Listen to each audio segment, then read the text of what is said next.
My name is Olivia, and if there is one thing I've always been proud of, it's that I've worked hard to become the woman I am today. 27 years of life, filled with both small victories and heartbreaking lessons, have shaped me into someone people often call talented.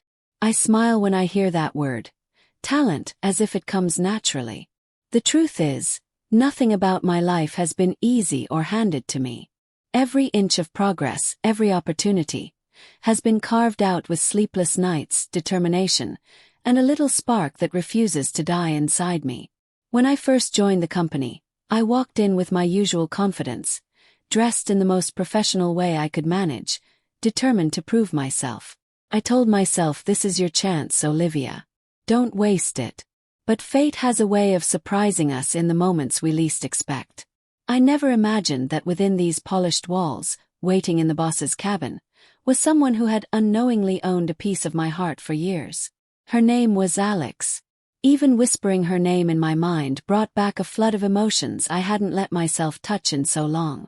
Alex, the same woman who once walked through the corridors of my college like she owned the very ground beneath her heels.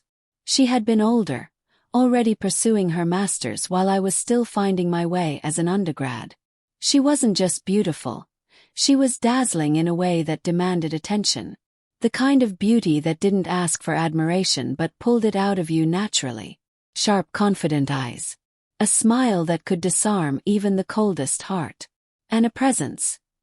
Oh, that presence, that filled an entire room before she even said a single word. Back then, I was just a girl with notebooks and wide eyes, watching her from a distance. She would stride into the library, her long hair tied neatly, a stack of books tucked under her arm, and I would forget the words I had been reading. My heart always betrayed me. It would skip in these unsteady rhythms that left me breathless. I tried to convince myself it was just admiration, just a crush on someone older, smarter, untouchable. But deep down I knew better. It wasn't just her intelligence or beauty I longed for. It was the way she carried herself, like she already knew who she was in a world where I was still stumbling to find myself. I never had the courage to approach her. What could a younger girl like me possibly offer someone like Alex? She was a dream, a star burning too far out of my reach. Still, that didn't stop me from stealing glances whenever I could. I memorized the tilt of her head when she laughed with friends, the way her brow furrowed when she was lost in deep thought, the graceful way she held a cup of coffee as though even the simplest things were worth savoring. And then life happened. Time carried us forward. She graduated, moved on, and I lost her somewhere between semesters and shifting seasons. For years, I buried that quiet longing, convincing myself it was nothing more than a sweet chapter in the story of my youth. But memories have a stubborn way of staying with us, resurfacing in moments we least expect, tugging at us as if to say, don't forget. So imagine my shock, my utter disbelief, when I walked into this company on my first day, ready to begin a new chapter, only to find that the boss, the one everyone spoke about with respect and awe, was Alex. My unreachable college crush. My heart stopped for a beat that day, and for a moment I wasn't a 27-year-old professional anymore. I was that younger girl again, standing in the library doorway, watching her with wide, helpless eyes. I couldn't decide if fate was being cruel or kind. Was this a second chance, or just a reminder of how far apart we truly were? She was still everything she had been back then. Confident, dashing, impossibly beautiful. Only now, she was even more powerful, carrying the weight of leadership with a grace that made me admire her all over again. She barely noticed me that first week, her schedule packed with meetings and responsibilities. But my heart noticed her. My heart never stopped noticing her. I caught myself looking for excuses, small chances to pass by her office, to hear her voice in the conference room, to watch the way she handled challenges with calm precision. Every glance reminded me of how much she had once meant to me, even if she never knew it. I wanted to remind her, to tell her that once upon a time, there was a younger girl who looked up to her with so much admiration it hurt. But instead I tucked those feelings away, waiting. Because maybe, just maybe, fate wasn't finished with us yet. The first week at the company felt like a dream I wasn't quite ready to wake from. The sight of Alex in her office, confident as ever, dressed in tailored suits that seemed made just for her, sent me spiraling into waves of disbelief and longing. I kept telling myself, this is real, Olivia. She's really here and she's your boss now. But reality is rarely as simple as dreams. On my very first day, I caught a glimpse of her as she walked past me in the hallway. Her heels clicked against the polished floor, her stride purposeful. Her phone pressed to her ear as she issued instructions in a voice that was low, steady, and commanding. She didn't notice me. Not really. To her, I was just another new employee, one of many faces she probably saw every other week. My heart ached at that realization, but it also sparked something inside me, a stubborn hope that maybe if I tried, she would remember. Every time I passed by her cabin, my eyes would wander to the glass wall separating her from the rest of us. She was always so focused, typing, writing notes, flipping through files. Sometimes she leaned back in her chair, lost in thought, her expression unreadable but powerful. And each time I found myself pausing, even for a second, just to take her in. I told myself it was harmless, but the truth was I was already slipping back into that familiar rhythm of longing I had once lived with during college. I tried to find little opportunities to connect. During meetings, I would raise points that might catch her attention. When she asked questions, I answered with confidence, hoping to leave a mark. Once, after a presentation, I even said lightly, "I think we might have crossed paths before." She smiled politely, the kind of smile bosses give when they're trying to be encouraging, and said, "Oh, could be. I meet so many people." Then, just like that, she moved on. The dismissal stung more than I expected. But I wasn't ready to give up. I started dropping hints, subtle mentions of our old university, shared references to places I knew she'd recognize. "That cafe on Green Street, the one with the endless line for coffee, reminds me of my student days," I once said in a group conversation. For a second, her eyes flickered toward me, as if the words tugged at something in her memory. My heart skipped. But then someone else spoke and she turned away. Day after day, the pattern repeated. I was near her, within reach, yet it felt like there was a glass wall not just around her office, but around her entire being. She was professional, distant, too busy to pause and look closely. Still, I noticed things no one else seemed to. The way she rubbed her temples after a long meeting, exhaustion hidden behind her composure. How she always ordered the same black coffee from the machine at exactly 11 a.m. The soft hum she made while reviewing documents, almost like a subconscious rhythm. These tiny details reminded me that she was human, not just the untouchable boss everyone admired, but the same Alex I once secretly adored from afar. And yet, in this professional world, approaching her felt almost impossible. What would I even say? "Hey, do you remember the awkward girl in the corner of the library who couldn't take her eyes off you?" That was me. The thought made me laugh and ache at the same time. I began to feel invisible, like a shadow that hovered near her but never quite touched her light. Each time she walked past me without recognition, a piece of me sank. But then I'd remind myself, "You've waited this long. You can wait a little longer." Hope and frustration became my constant companions. Hope because she was right there, fate had placed her back in my life after all these years. Frustration because she was still just out of reach, her world filled with meetings, reports, deadlines, everything except the past we once shared. One evening, I stayed late at the office to finish a project. The corridors were quiet, the hum of computers fading into silence. I passed by her cabin and saw the lights still on. She was inside, leaning over her desk, glasses perched on her nose, scribbling notes. For a moment I simply stood there, watching her, the way her hair fell over her cheek, the concentration etched across her face. My chest tightened with the memory of all those library moments years ago. I tapped gently on the glass. She looked up, startled. Eyes met. For a second, the busy, unreachable boss wasn't there. It was just Alex, the woman who once unknowingly made my world brighter. "Still here?" she asked, her voice softer than usual. "Yeah," I managed, stepping in. "Just finishing up. I guess you're still drowning in work too." She smiled, tired but genuine. "Story of my life." It was a tiny exchange, barely a handful of words, but it fed something inside me. That one smile, that small acknowledgement, was enough to carry me through another week of invisibility. Because deep down, I refused to believe fate had brought us together again for nothing.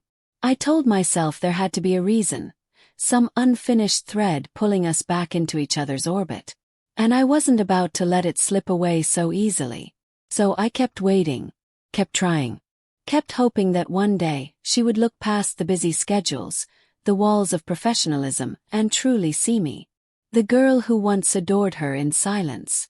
The woman who still carried that same love in her heart. And maybe, just maybe, she would remember. The announcement came on an otherwise ordinary Monday morning. I was at my desk, sipping lukewarm coffee and trying to tame a spreadsheet when an email popped up from the executive secretary. My eyes scanned the lines and my heart skipped the moment I saw it. UK business meeting, attendance required. Ms. Alex, CEO, and Ms. Olivia, project lead. For a few seconds I couldn't breathe. Me. Traveling with her. Not just to another city but across the ocean to the UK. My fingers trembled as I reread the message, half expecting it to disappear like a mirage. But it didn't. Fate had once again stepped in, placing us together in a way I could never have orchestrated. When I went to confirm details, Alex barely looked up from her notes. "We'll leave Thursday morning," she said briskly. "Private jet. Be on time. Bring the latest projections." Private jet. Just the two of us. The words felt like lightning in my chest. The days leading up to the trip dragged, each one filled with anticipation. I imagined what it might be like to sit beside her without the office walls, without the constant interruptions. Maybe finally she would hear me. Maybe she would remember. Thursday arrived. I wore my most professional outfit, but inside I was buzzing like a teenager before her first date. At the hangar, the sleek jet gleamed under the morning sun. Alex was already there, her hair pulled into a neat bun, her tailored suit perfect as always. She glanced up as I approached, and for once, she offered a small smile. "Ready?" she asked. "As I'll ever be," I replied, my voice steadier than I felt. Inside, the cabin was luxurious. Cream leather seats, soft lighting, the faint scent of fresh flowers. It felt surreal, being in such a private space with her, no staff, no colleagues, just us. For the first half hour, she buried herself in files, jotting notes and reviewing documents. I sat across from her, pretending to go over my own work, but every few minutes my eyes drifted toward her. The quiet hum of the engines, the closeness of our seats, the intimacy of the moment, it all conspired to push my heart into overdrive. Finally, I couldn't take the silence anymore. "Alex," I said softly. She looked up, her eyes meeting mine. "Yes." I hesitated, then smiled nervously. "Do you ever think about the past? About university days?" Her brows lifted slightly, curiosity sparking in her gaze. "University days. That feels like another lifetime." I leaned forward, courage flickering in my chest. "I think we were at the same campus. You were doing your master's. I was younger. Always in the library. Always watching people who seemed like they had it all figured out." She tilted her head, studying me more closely. "Really?" "Yes." I laughed lightly, though my heart was pounding. "I used to see you there. Books in your arms, coffee in hand. You were hard to miss." For the first time, her expression softened, the professional mask slipping. A hint of amusement curved her lips. "I can't believe you remember that. How could I forget?" I whispered, more to myself than to her. Something shifted in the air between us. She leaned back in her seat, her eyes lingering on me with a mix of curiosity and warmth I hadn't seen before. "I guess fate has a strange sense of humor, doesn't it? Who would have thought we'd meet again like this? Boss and employee, on a flight to London. Maybe it's not just humor," I said gently. "Maybe it's a second chance." Her gaze held mine a moment longer, and I swore I saw something flicker there. Recognition, maybe even remembrance. The corners of her mouth lifted into a smile that wasn't polite or distant but genuine. My chest swelled with hope. The rest of the flight unfolded like a dream. We began talking not about reports or projections but about life. She told me about her struggles climbing the corporate ladder, the sacrifices she'd made, the loneliness that often came with leadership. I listened, soaking in every word, grateful that she was letting me see pieces of herself she rarely showed. In return, I shared stories of my journey, the late nights of studying, the determination to prove myself, even the way I once admired people from afar, too shy to approach. Her eyes glimmered knowingly at that. At one point, turbulence shook the plane, and instinctively I gripped the armrest. Alex reached out, her hand brushing mine. It was a fleeting touch, but it sent a cascade of electricity through me. She didn't pull away quickly. Instead, her fingers lingered, steadying me. "You're okay," she murmured. That simple reassurance, that gentle touch, was enough to ignite a storm of butterflies in my stomach. I wanted to freeze that moment, hold on to it forever. As the hours slipped by, the distance between us seemed to shrink. She laughed at my silly stories. I teased her about her strict routines, and together we created a small, private world 30,000 feet above the ground. By the time the captain announced our descent into London, I no longer felt invisible. Alex had looked at me, not as just another employee, but as someone she could connect with, someone who carried pieces of her past. When the wheels touched the runway, she glanced at me with that same softened smile and said, "You know, Olivia, it's nice to talk about things beyond work for once. Maybe our paths were meant to cross again." Her words echoed inside me like a promise, like the first spark of something I had only dared to dream about. And in that moment, as the city lights glittered below, I realized the truth. This journey was not just about business. It was the beginning of something far more intimate, something I had been waiting for all my life. The hum of the engines was steady and low, like a lullaby meant to calm the nerves of restless travelers. But calm was the last thing I felt. Sitting across from Alex, in the intimate quiet of the jet, I couldn't shake the awareness of her presence. The warmth of her gaze when she looked up from her files, the way her voice softened now that the weight of the office wasn't pressing down on her shoulders. Hours stretched and folded into one another. We spoke more freely than we ever had in the office. Without interruptions, without staff knocking on doors, there was just us. Two women, separated by years of life but somehow tied together by something neither of us could name. She told me about her early career, how she had been underestimated, treated like she didn't belong in rooms dominated by older men, how she'd fought tooth and nail to prove her worth. I listened intently, feeling the fire in her words, the resilience that made her who she was. I admired her even more for it. "I guess loyalty doesn't mean much in this world anymore," she said suddenly, her voice lower, thoughtful. She leaned back in her seat, staring out the window at the endless stretch of clouds. "People only stick around as long as it benefits them. Once the wind changes, they're gone." Her words struck something deep inside me. I wanted to reach across the table to hold her hand, to tell her that not everyone was like that I wasn't like that. But instead I leaned forward and said carefully, "I don't think loyalty is extinct, just rare. But rare things are usually the most valuable, aren't they?" Her eyes shifted back to me, steady and searching. "You sound like you speak from experience." I swallowed, my heart racing. Maybe I do. Maybe I've always believed in giving myself fully to the people who matter, even if they don't always notice. For a moment, silence hung between us, charged and unspoken. Her gaze lingered on me longer than it should have, as though she was trying to peel back the layers of my words, to uncover the truth I was too afraid to say aloud, that for years she had been the one I silently gave myself to. The air between us shifted, became heavier, more intimate. I felt it in the way her shoulders relaxed, in the faint curve of her lips. "Olivia," she said softly, almost like a secret, "you're different."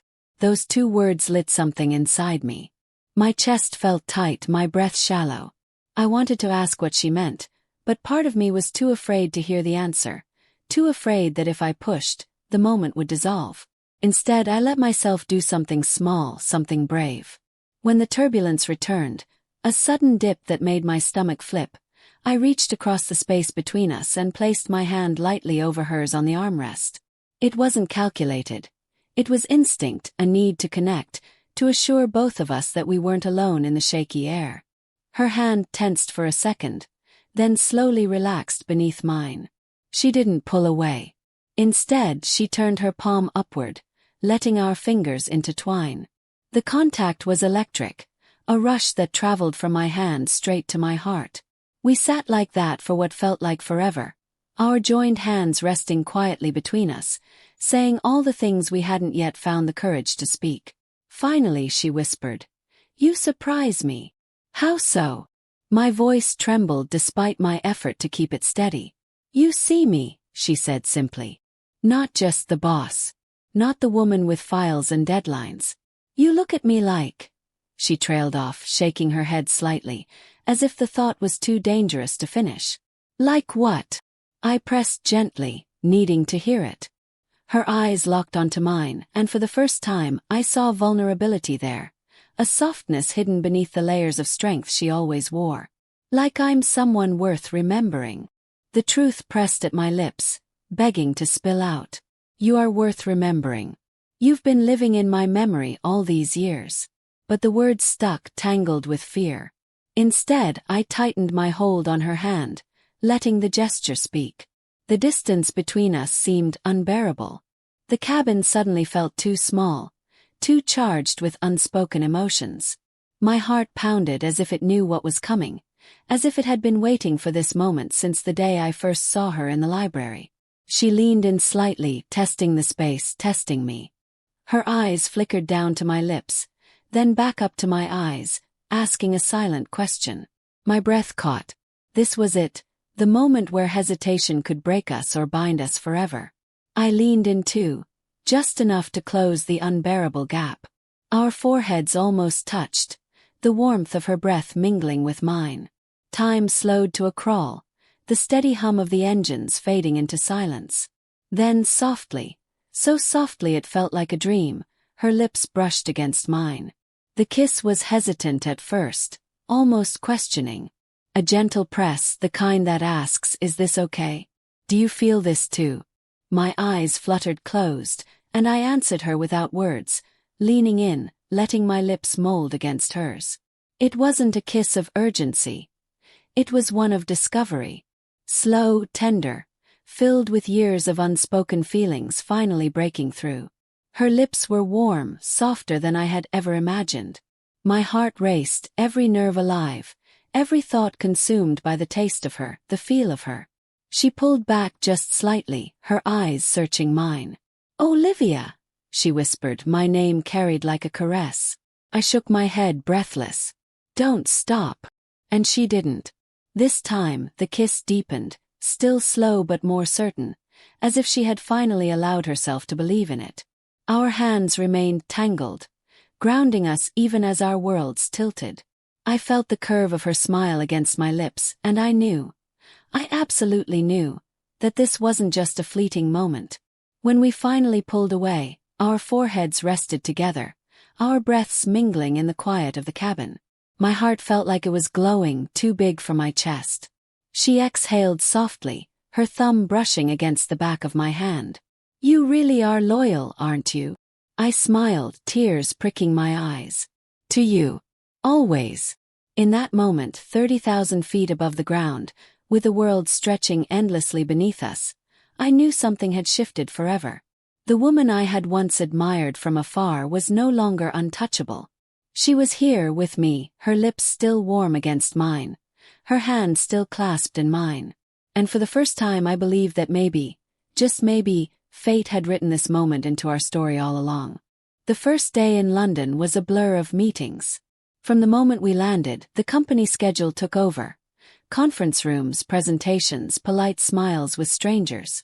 Alex moved through it all with her usual grace, every inch the strong, confident leader I had once admired from afar. But now, being beside her, I began to notice the subtle exhaustion in her eyes, the way her shoulders sagged when no one else was watching. We worked late into the evening. By the time we returned to the hotel, I was drained, but my heart kept racing at the thought of being so close to her outside of work. The hotel was beautiful. Marble floors, chandeliers, the faint smell of roses in the lobby. Our rooms were side by side, and that knowledge alone made me restless. I showered quickly, slipped into comfortable clothes, and found myself pacing. I wanted more time with her, beyond boardrooms and formal settings. Just as I was debating whether I should knock on her door, there was a soft knock at mine. When I opened it, Alex was standing there, hair loose around her shoulders, no makeup, her eyes softer than I had ever seen them. "Can we talk?" she asked quietly. I nodded, trying not to let my excitement show.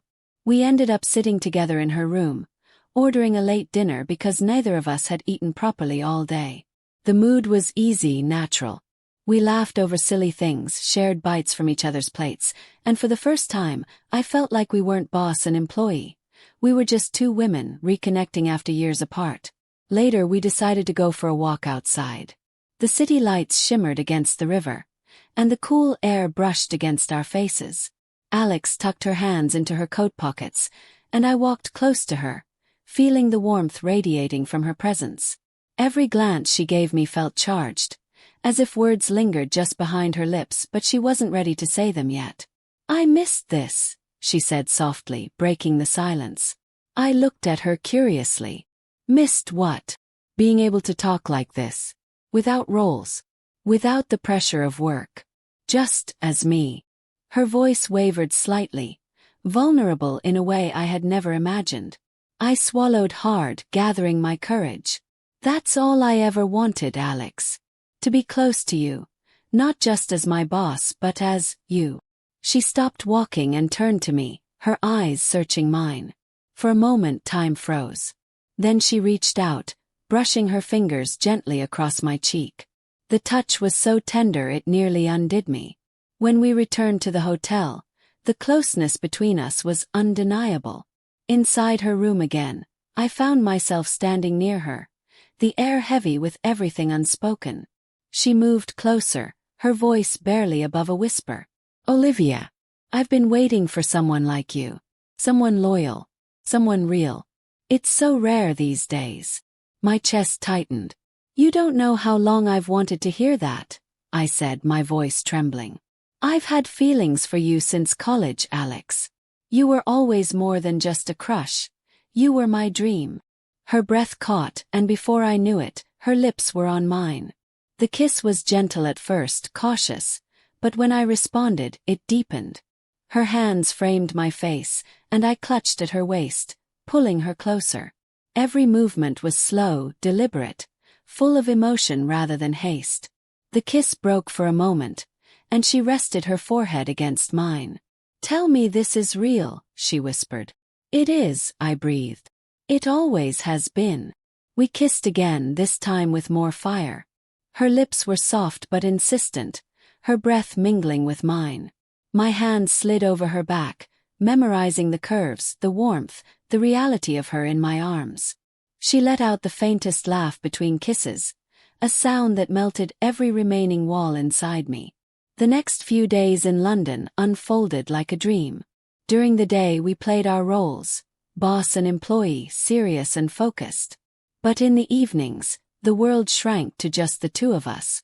We walked through quiet streets, shared desserts in dimly lit cafes, and talked until our voices were hoarse. One night, she stole my fork just to tease me, feeding me a bite of chocolate cake with that mischievous smile I remembered from long ago. I pretended to pout, but when she leaned across the table and kissed the corner of my lips, laughter bubbled out of me. Back in the hotel, those kisses grew into something deeper, passionate yet filled with care. On the sofa, on the balcony overlooking the city, even standing in the hallway when we couldn't wait to get inside. Each kiss told a story of longing, of years lost and found again. But beyond the passion there was tenderness. She held my hand when we crossed the street. She tucked the blanket around me when I fell asleep beside her after a long day. She listened when I spoke, really listened, and in her eyes, I saw not just desire but something far more precious, love. One evening, as we lay side by side, Alex turned to me and said, "Do you know why I'm so drawn to you?" Why? I whispered. Because you're loyal. Because even when I was just a memory, you carried me with you. I've been surrounded by people who only take Olivia. But you give. And that's what I've been waiting for. Tears welled in my eyes, and I kissed her again, softly, tenderly, my heart overflowing. That night, wrapped in her arms, I realized something undeniable. She wasn't just my old crush anymore. She was my love, my partner, the woman I had been searching for all along. And the best part was, she had been searching for me too. Coming back home after the UK trip felt surreal. The city looked the same, the office halls were just as busy, and everyone moved on as if nothing had changed. But inside me, everything had shifted. Alex was no longer just my boss. She was my lover, my safe place, my heart. And yet, no one could know. The first morning back, I walked into the office with my usual coffee in hand, pretending to be just another employee. Alex passed me in the hallway, her heels clicking confidently across the polished floor. She didn't look at me for more than a second, but I caught the smallest flicker in her eyes, the silent acknowledgement that only I could read. It was both thrilling and torturous. In meetings, she was her usual self, focused, sharp, and sometimes intimidating. She would ask me questions in her professional tone, but every time her eyes lingered just a fraction longer than they should, my heart would skip a beat. By the end of the day, I found myself summoned to her cabin. My pulse raced as I closed the door behind me.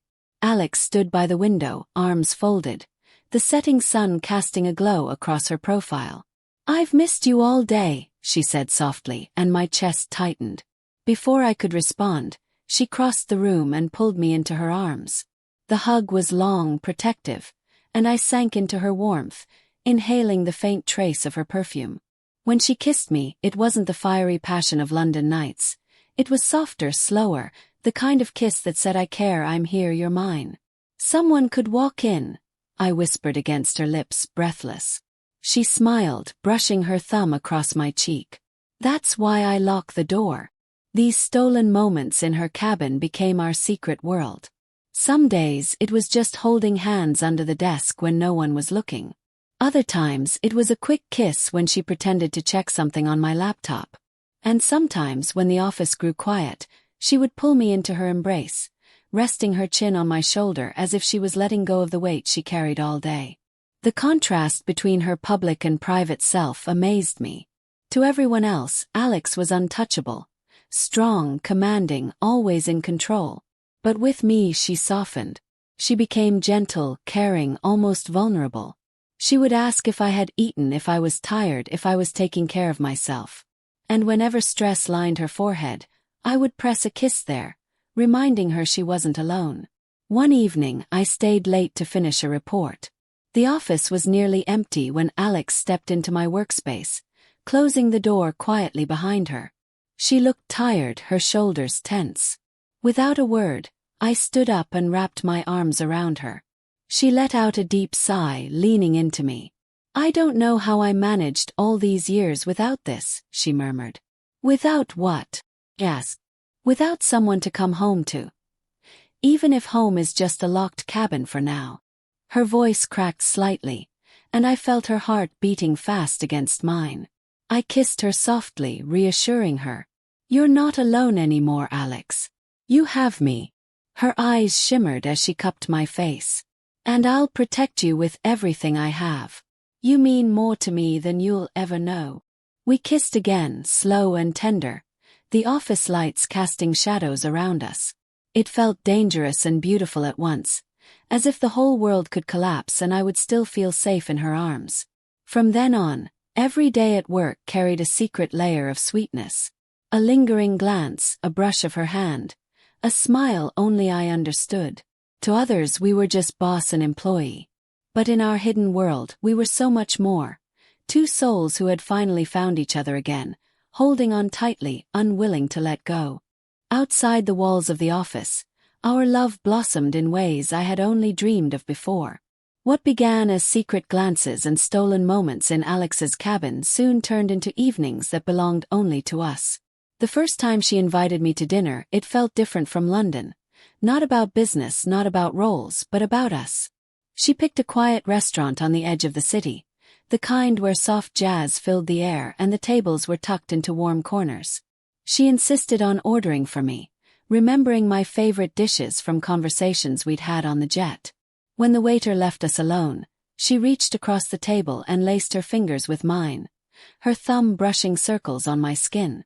"You make me feel light," she admitted, her eyes shining in the dim light. "Like I don't have to carry the weight of everything all the time."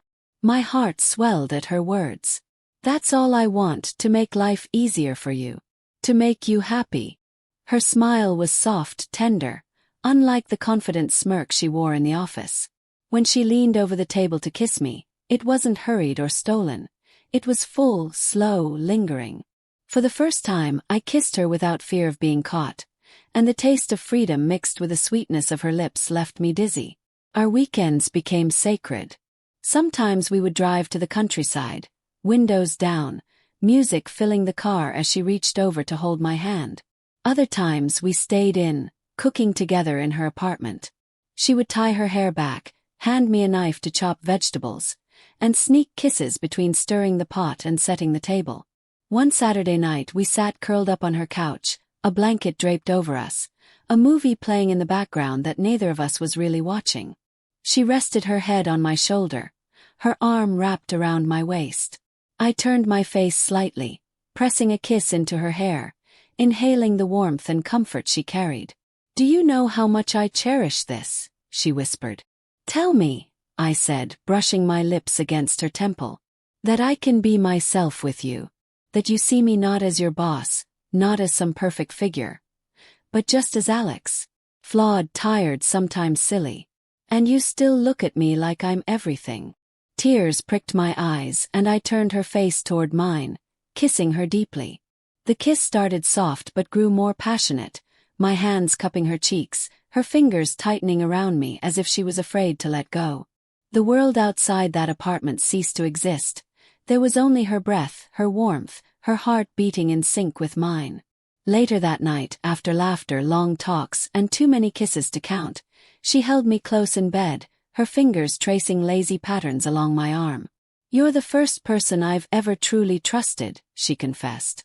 I kissed her collarbone gently. "And you're the only person I've ever truly loved."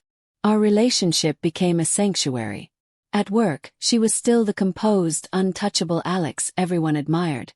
But with me, she allowed herself to be vulnerable, open, and deeply caring.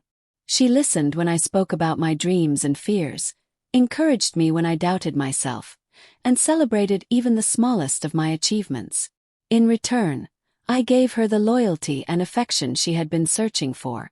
The kisses we shared outside the office were different from the hurried ones in her cabin. They were unhurried, full of devotion. Sometimes playful, her catching me by surprise in the middle of cooking, laughter spilling between our lips. Other times passionate, our hands tangling, breaths mingling, losing ourselves completely in each other. Bit by bit, love replaced every ounce of uncertainty I once carried. She wasn't just my old crush anymore. She was my partner, my confidant, my everything.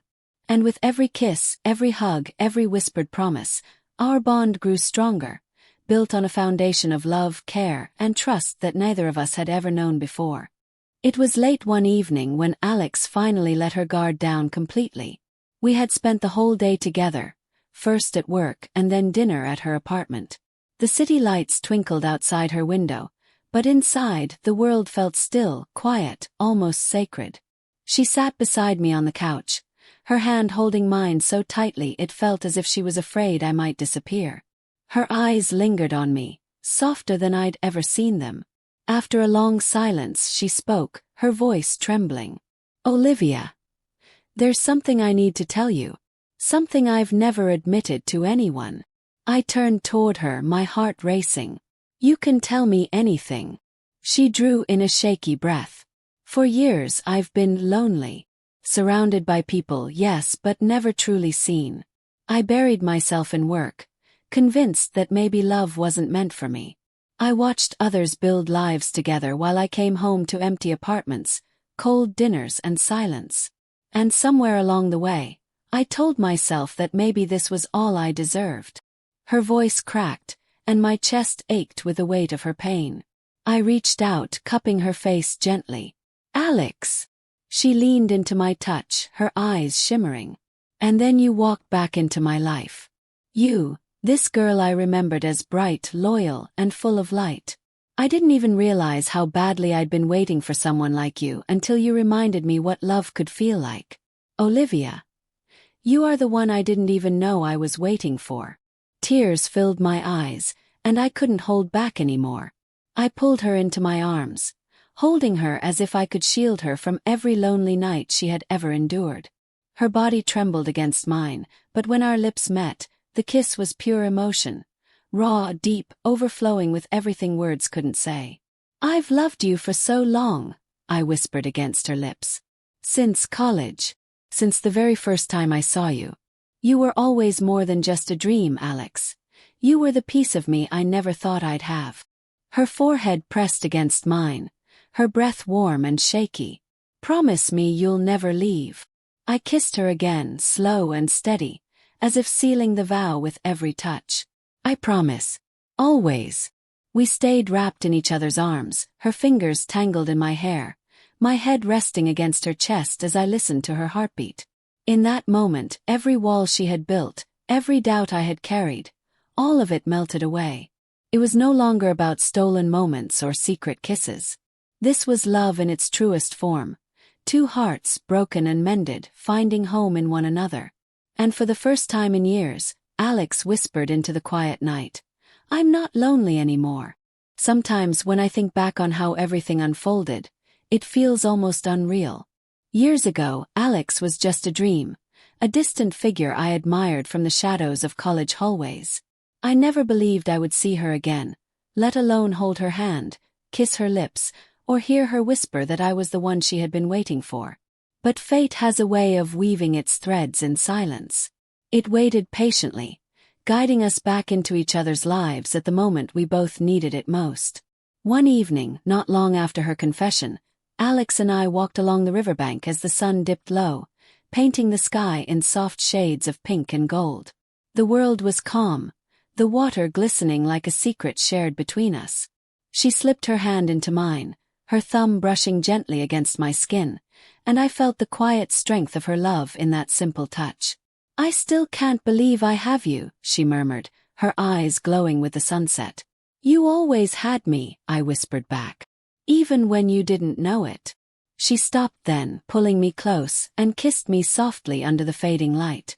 It wasn't a kiss filled with urgency or longing. It was steady, certain, the kind of kiss that told me this was forever. As the sun disappeared beyond the horizon, I realized something with absolute clarity. True love doesn't rush, it doesn't falter, it doesn't fade with time. It waits, it endures, and when it finally arrives, it changes everything. And standing there, wrapped in Alex's arms, I knew fate hadn't just chosen love for us. It had chosen the right love.